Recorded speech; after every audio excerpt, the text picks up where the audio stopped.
Welcome to teachthevote.org. The education community is buzzing over plans introduced at the state capitol last week to make changes to retirement eligibility requirements for public school educators. Last week on Monday, two identical bills were heard, one in the House, one in the Senate. In the Senate, in the State Affairs Committee, Senate Bill 1458 was heard. In the House Pensions Committee, House Bill 1884.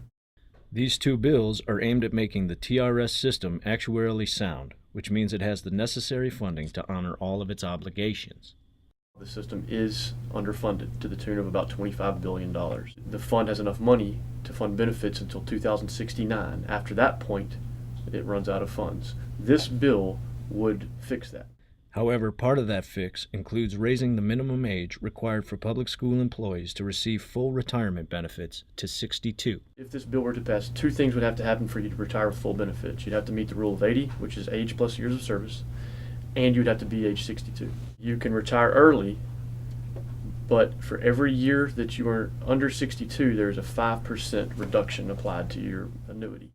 It's this provision that has educators wondering if the commitment they made when entering the teaching profession will be honored by the state.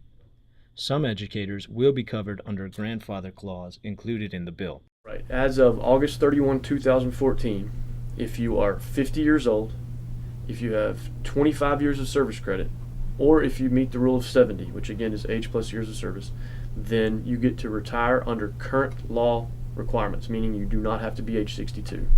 If you do not meet any of those three requirements, then you must meet the new requirements of age 62 and meeting the rule of 80. As currently written, the grandfather clause only covers about half of active educators. According to ATPE, that's just not enough. On the other hand, if the system were to become actuarially sound, TRS could grant a cost of living adjustment to retirees for the first time in 12 years. The bill includes language that would provide allow for a 3% cost of living adjustment to be granted to retirees who've been retired before 1994. So it's basically people who've been retired for 20 years. That cost of living increase of 3% is capped at $100 a month. So the most anybody's going to get is $100 a month, and only those who've been retired for 20 years. Even if a cost of living adjustment isn't granted, there are benefits to fiscal soundness.